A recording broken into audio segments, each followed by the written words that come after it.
of the dates incorporating clay have been published to support a new determination of 2000 to 1800 BC for the start of the Bronze Age. And what seemed to be the answer to the dating dilemma, however, was a false dawn. We now know that clay can contain old carbon and therefore provide results that are too early, and they are out of harmony with all the other sites that we've now dated. Yesterday I went to Banqiang and to the museum, and I was absolutely taken aback by the perspicacity, by the predictions of His Majesty the King. Pisit has already described a conversation that took place on his visit. His Majesty the King asked, "Can you date the human bones?"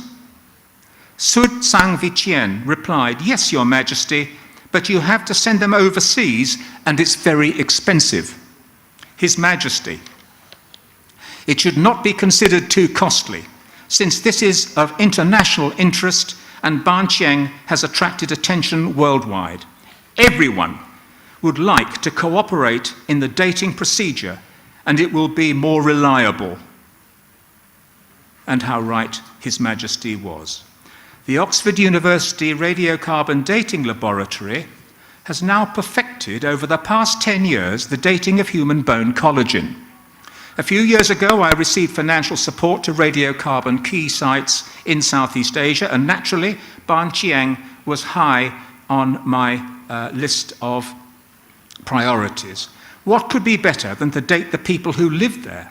Moreover, Dr. Ampan and I need an acceptable chronology and a final report on the site stratigraphy before we can complete our analyses and publication of the faunal remains we excavated over 40 years ago. First, in order to do our dating on the human bone, we obtained the permission of the then directors of the Fine Arts Department and the University Museum in Pennsylvania, and received enthusiastic agreement. Dr. Somsudar Lee, the Director General, in her letter of the 26th of November 2010, echoed the words of the King. "May I acknowledge the importance of obtaining a proper chronology for Banqiang and send my best wishes for the success of this initiative." With the cooperation of Professor Pietrzewski, the bones were sampled, and we found sufficient collagen for dating in many of them. And here are the results. It's very complex to interpret this Bayesian analysis of these radiocarbon dates, so I will summarize very crudely. The entire assemblage of radiocarbon dates from the bottom of the site here to the top here comprises about 65 or 70 radiocarbon dates from human bone collagen. The enlargement on the right is the earlier part of the sequence, and what it shows us is that the earliest Neolithic person that we've dated at this site lived there in about 1500 BC.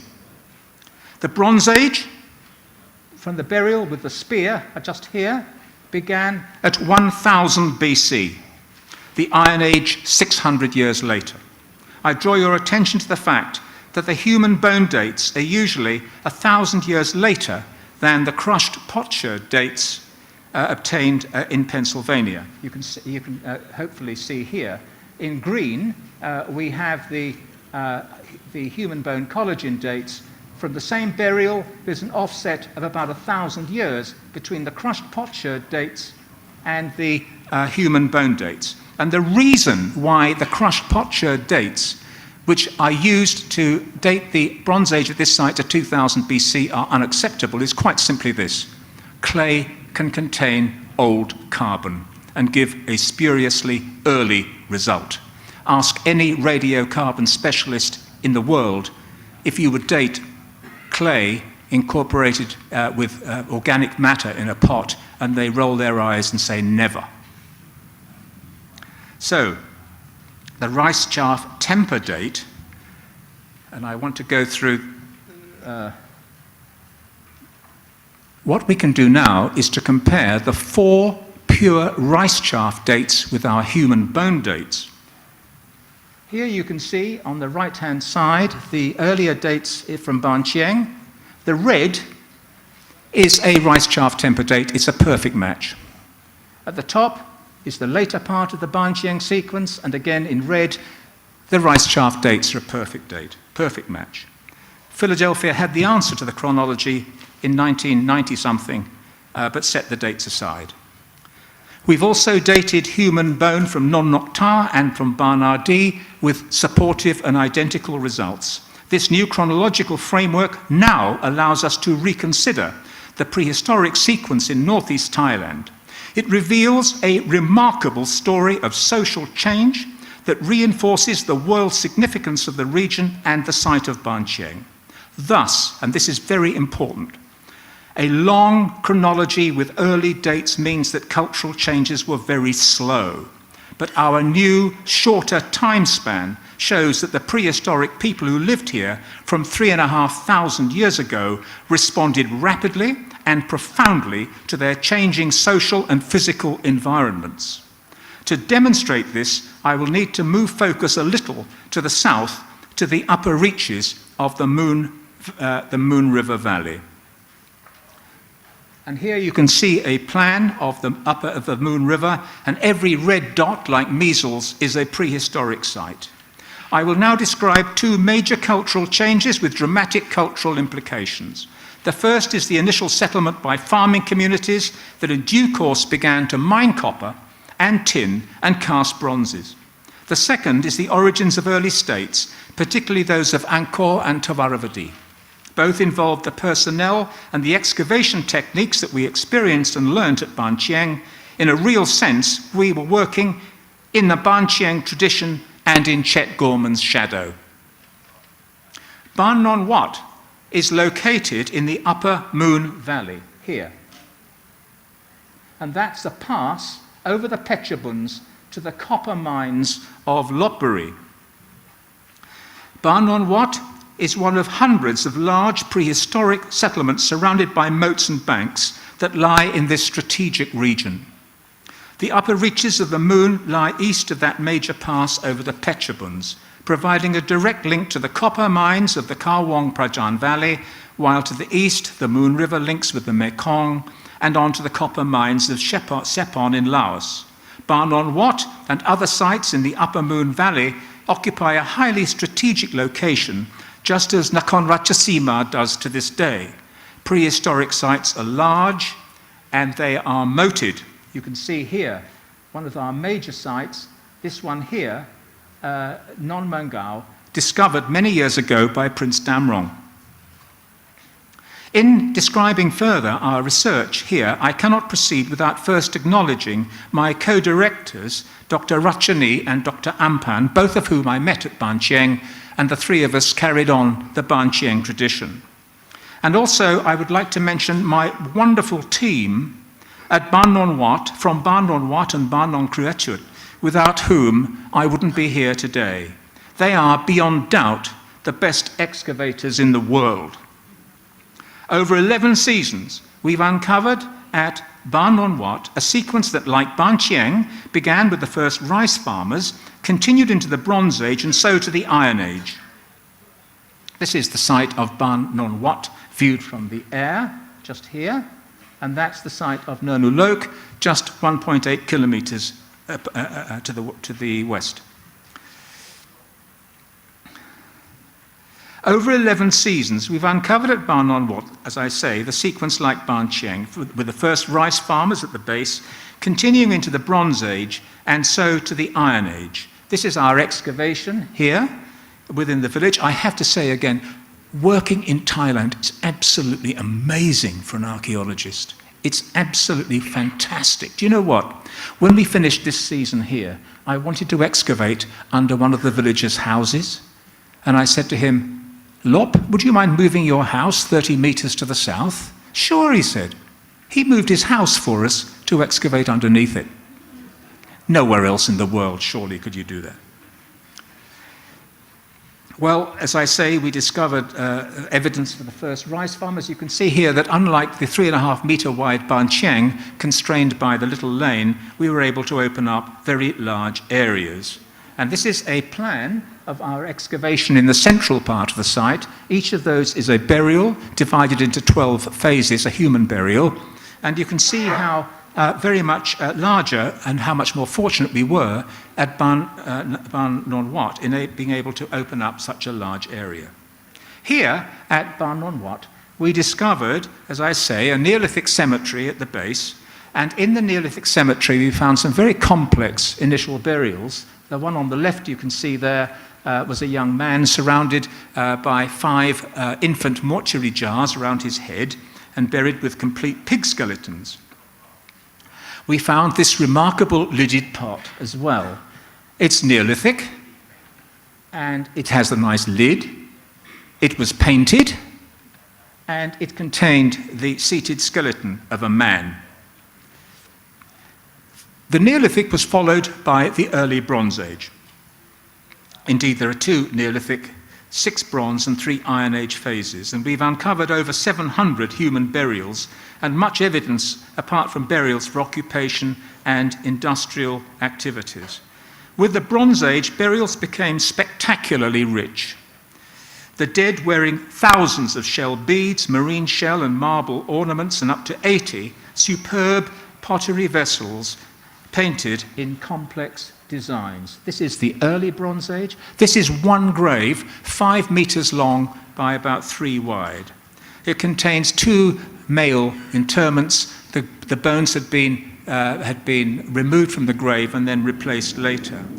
These, as I call them, princely burials, are far bigger and richer than any others so far discovered in Southeast Asia. We have 47 Bronze Age 2 and 3A burials from Ban Non Wat, and they contained over 1,000 pots, many of them, as you can see, beautifully painted, 88 copper artifacts, multiple marine shell bangles. In fact, we discovered 772 marine shell bangles. We had these very fine shell beads. In total, these wonderful pots, you can see there an infant jar burial, lidded and painted during the Bronze Age.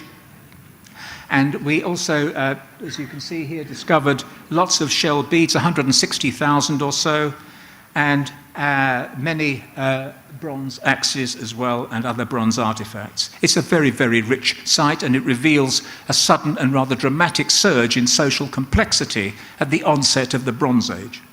As at Manqiang, it is essential to date this cultural sequence. And this we've done on the basis of charcoal from secure contexts.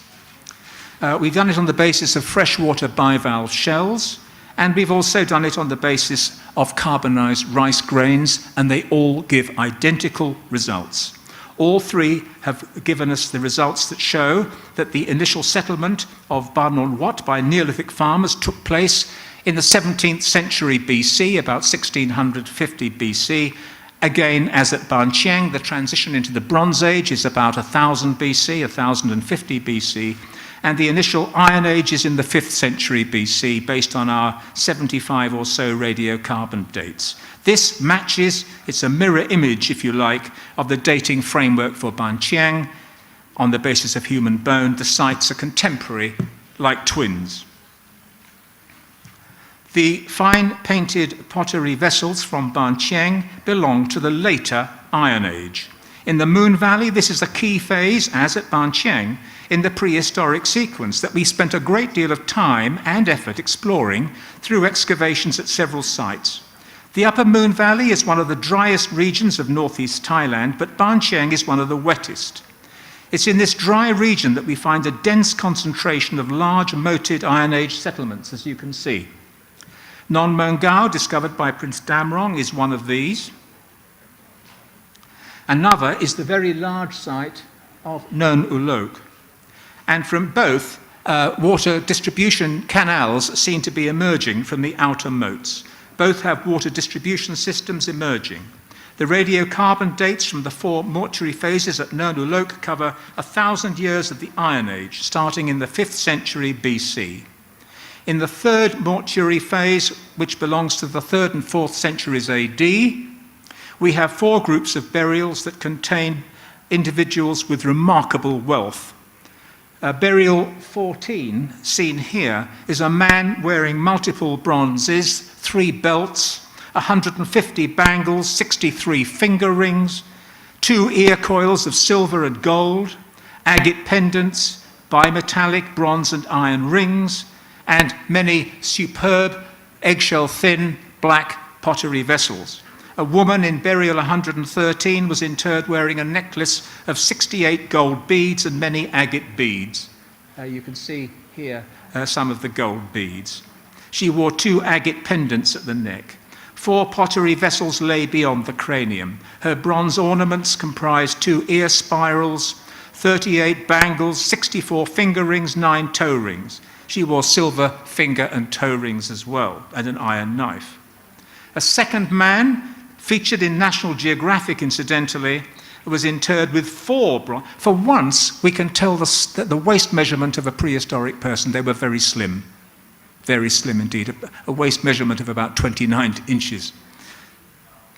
This man, apart from his 4 bronze belts, wore 100 finger rings. A nearby grave contained a most important item, a socketed iron ploughshare covered in rice. We found another at Nonbanjak, where we've just completed our 5th season of excavations. Here, for the first time, we found houses where people lived and buried their dead. This is a room here. You can see the walls and the burials, the great post holes to support the roof, an infant burial in the corner, a child burial, an adult here. We can follow, for the first time, the streets along which prehistoric people walked. There too we find gold, agate, bronze ornaments with the dead. We now know more of what these people looked like. Here we can see one of our interments. There's the skull, and the reconstruction shows what he would probably have looked like in life. We find here another man wearing a gold finger ring, by the way, and again the reconstruction shows us what he would probably look like. And here a woman, and once more we can see the sort of person who were walking those streets at Nonbanjak. This spectacular Iron Age society lived at a time of environmental stress, as it did at Banqiang, when the strength of the monsoon fell and there was increasing dryness. This comes from our recent work at Lake Kumpawapi in Udon, where we have now been able to identify, there's a prehistoric sites that we found during our site survey. We have now found compelling evidence during the Iron Age for a sharp reduction in the strength of the monsoon that coincides with the period when they were actually constructing the moats and the banks round the prehistoric sites. We can now piece together evidence from many independent sources to show that there was indeed a sharp reduction in rainfall during the later Iron Age that was associated with a rise in social complexity. I wonder if this has got something to do with those fantastic painted pots from Banqiang suddenly making their appearance. There was a rise in social complexity involving water conservation in these moats, and you can see at the top there some of the seeds that we've obtained from our flotation that Cristina Castillo has identified as coming from permanent wet rice fields. In other words, along with the vital evidence for ploughing, you can see there the ploughshare on the right from Nernulok and on the left the broken one from Nonbanjak. In fact, these are unique finds in Southeast Asia, these iron ploughshares, I believe. What we are finding here is a rise in social complexity with great wealth involving water conservation in moats, its distribution into permanent rice fields that were prepared by ploughing. Again, we find that the people were interred with sickles of iron, many iron sickles, and its distribution and our flotation has likewise discovered literally vast quantities of rice. You can see that, just rice filled the graves, and rice we actually found in the kitchen of one of the houses at Nonbanjak. So rice was absolutely surging during this period of increased dryness. Production improved through irrigation, a new source of wealth linked no doubt with the industrial production and trade in salt. It was a time of conflict too, seen in the forging of iron weaponry. All this evidence points to an agricultural revolution. As it became drier, water was controlled, retained in reservoirs and fed into permanent rice fields. These were cultivated by ploughing using the strength of water buffaloes. The dead were buried with iron ploughshares and sickles. Those who owned the best improved rice land rose to become elite and wealthy leaders of society. Very rapidly we find in the Moon Valley the foundation of the first kingdoms, seen in the inscriptions describing the kings of Sri Charnasa, and ultimately we also see the construction of the great sites of Pimai and Panom Rung, sites that match those in Cambodia now under application for World Heritage status. My conclusions. New techniques and sophisticated pre-treatment protocols for dating human bone have now allowed us to date Banqiang with an unprecedented accuracy. The results precisely match the dates we have obtained for related sites in Thailand and beyond. This allows us to fill in the portrait of what happened at Banqiang in particular, and northeast Thailand in general, during 2,000 years of stimulating cultural innovation. The crucial aspect of our new chronology for Banqiang and northeast Thailand as a whole is that the first farmers and the initial use of bronze were both much later than was at first proposed. This means that cultural changes were indeed rapid. The new prehistoric drama that is unfolding based on our new chronology for Banqiang involved stimulus and innovation rather than long periods of cultural stasis, of cultural sleepwalking, which the long chronology would suppose. Rice domestication in its center of origin, the Yangtze Valley, took a long time. At sites like this one in China, Tianluoshan, the wooden houses, boats, storage pits, rice fields reveal life in one of the first rice farming villages. Farming communities bringing with them their rice, millet, and domestic animals then began southerly migrations.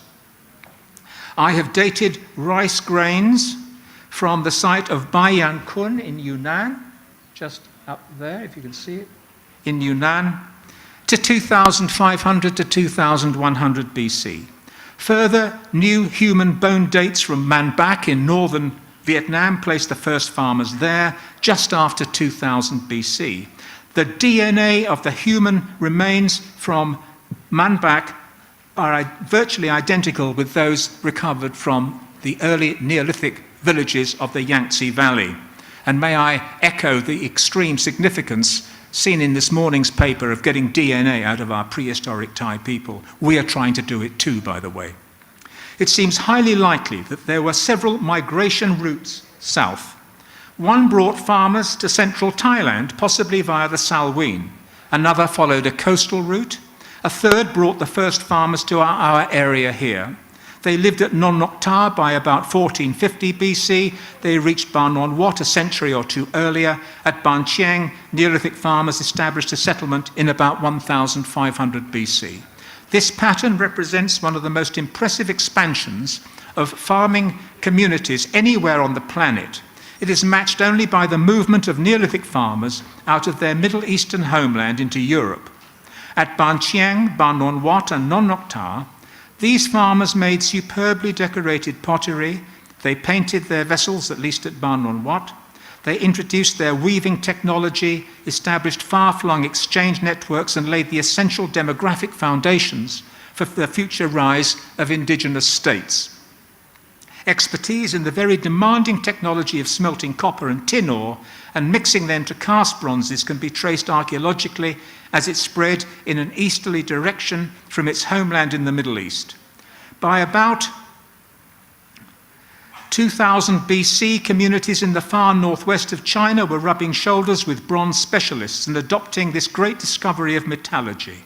The rapid mastery of bronze casting is to be seen in the Xia civilization sites centered at early Tu, where elite leaders were interred with festive bronzes and weapons.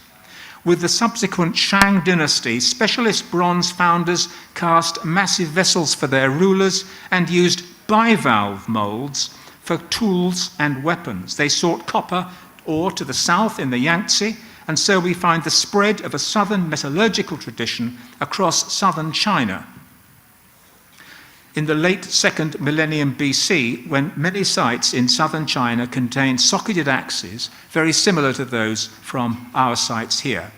Almost inevitably, the copper mines and sources of tin, together with a network of sophisticated farmer communities, led to the establishment of a Southeast Asian Bronze Age. We can see it with burial 76 at Banqiang, the man with the bronze spear, a man whose bones we've dated to 1025 to 935 BC. The arrival of copper artifacts at Banon Wat, that also took place by about 1050 BC, was followed by an immediate and remarkable rise in social display. This site is favourably placed for access by exchange to the copper mines of Lopburi. Not only copper, but marine shell and marble came to the site from the pass over the Phetchabunds. We can now pin down the dramatic social impact of bronze metallurgy in northeast Thailand at this and related sites. In the 5th century BC, Thailand became a hub in a maritime exchange route that linked India with China. New mercantile settlements were founded in strategic coastal locations, and a range of new exotic goods entered the exchange networks, including hard stone beads of carnelian, agate, gold, silver, and most significant, perhaps, knowledge of iron itself. Iron axes, hoes, weaponry opened up new enterprises, one of which was a massive increase in the production of bronze ornamentation. The later Iron Age, however, was affected by a sharp fall in the intensity of the monsoon, as seen in our cores taken from the sediments of Lake Kumpawapi. In the increasingly arid Moon Valley, this appears to have stimulated a second chapter of cultural adaptation, this time in the face of climatic change. We now find elite graves, and moats and banks were constructed to conserve precious water. Ironsmiths began to forge ploughshares and sickles. Draft buffaloes turned the soil in fixed and probably irrigated fields. Rice production surged and was even used to fill human graves. Aridity stimulated an agricultural revolution. We have found houses as well as the graves of these prehistoric people, and have the potential now to map entire Iron Age town plans and trace the social changes that led to the foundations of early states here.